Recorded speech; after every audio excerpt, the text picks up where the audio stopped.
Kathy here from Kathy's Cute Creations. Today, as you notice, my design wall is getting pretty loaded with blocks, so I'm going to make another design wall to go right behind me where the air conditioner is set up. At the table, I'll show you the fabric that I bought. Let's get started. So instead of sewing seams around the four corners of this design wall fabric, which is just flannel, that's what it looks like right there. It's got squares on it. It ended up being 1.5 yards that I had purchased.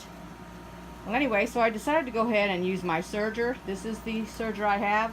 I had another one. I cannot even begin to think of the name of it. I don't remember what it was. But I never used it. It was really nice, but it took me 30 minutes to thread it. Then when I got done threading it, it took less than a minute and already had a jam on me. So I'm not that savvy when it comes to serge machines. But I had seen these demonstrated at a show one time, and the easiness of threading it was the first thing that got me, and then the second was that there's no order to thread. If you have a serge machine or you know anything about them, they've got to be done in a specific order when you're threading them.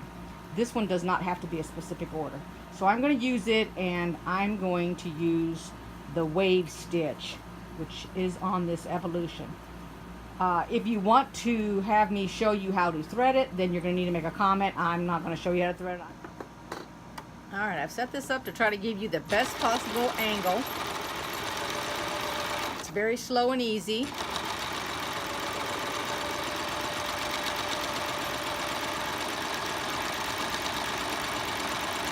Although you cannot see it, I have I have blue and white, which is making the wave, and then I went ahead and I got pink for the actual stitch. I think part of the problem with the viewing is this presser foot right there, handle. Let's see if we can keep going here.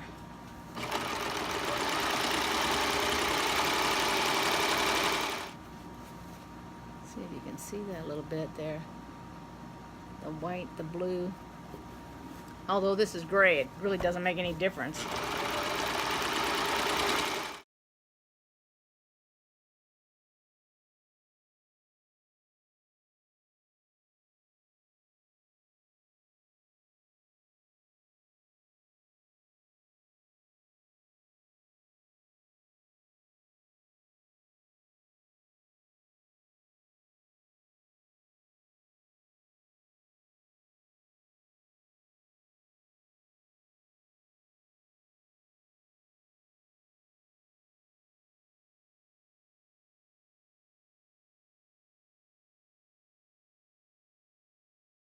What it ends up looking like. This is what a wave is on my machine, and it's white, blue, and then this is that pink, which is just your single stitch.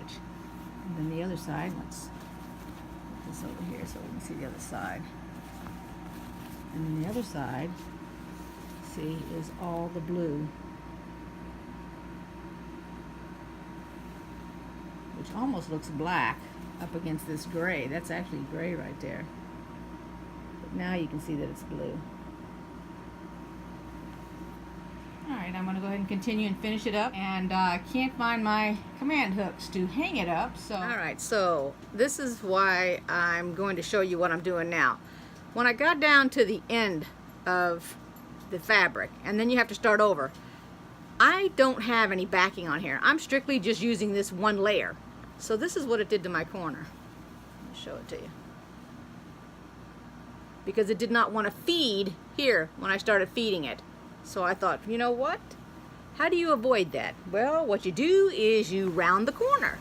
So on the next corner, here's what I did. I rounded the corner. Let's see if you can get it. So I'm going to make an attempt to round the next corner, and hopefully you can see it. I'm going to try it with this angle you're at now, and then I'm going to try to put the camera on my right hand side if you can't see it. I never know what you can see in the camera, so I got you as close as I could. Let's see here. Roll this fabric here so it's on the table. There you go. And let's see. Get some of that off of there. if you can see it go around the corner. All I did was right about here's where I'm looking, because here's my corner right here. So I'm coming down on it, and as I come down on it, I'm going to say that I'm probably about 1.5 inches, and so what I do is I start turning my fabric.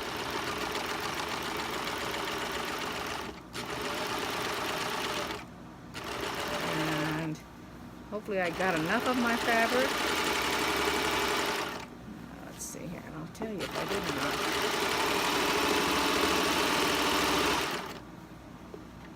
Yes, I did. It went ahead and came around the corner. Just sewed a little bit more here for you. Take a look at it. Let's see if you can see it there. Maybe do a little bit more here.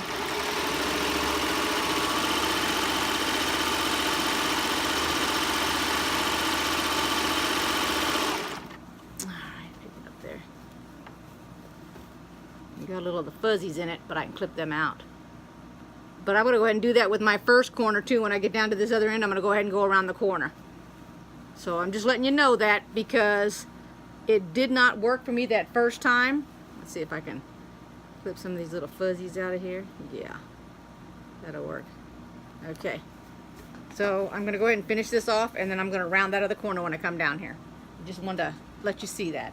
And when I round this corner, I'll put my camera over here on the right-hand side and see if you got a better picture of it. All right, I've got you over here on this right-hand side. I hope it's good enough for you to see.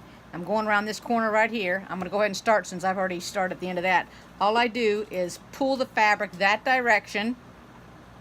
Let's see if it works.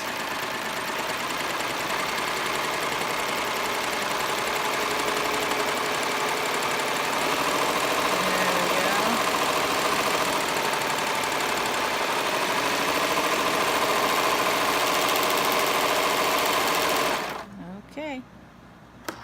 I gotta get a better pair of scissors, but anyway, that's what it looks like. It's not perfect, but it's good for me, so I'll just trim right around here. That's it.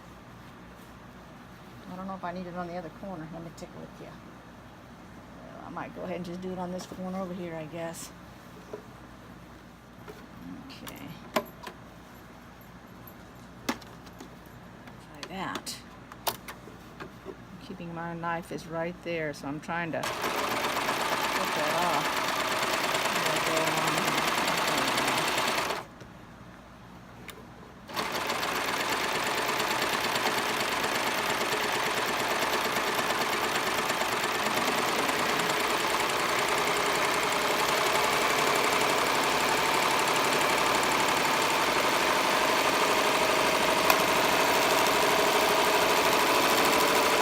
I can always come back and do a zigzag along that border and fix that. But at least it's got a corner on it. So there's all 4 corners.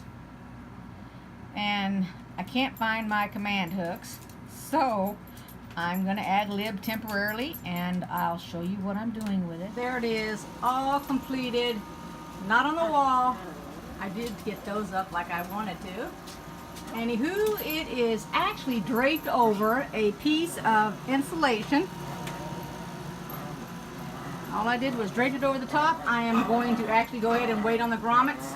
So it's right next to the other one. And I put the jug on there.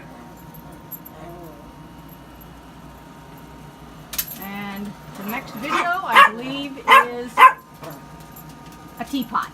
That's what I'm going to make for that bookshelf quilt that I want to make. So till next time, bye-bye.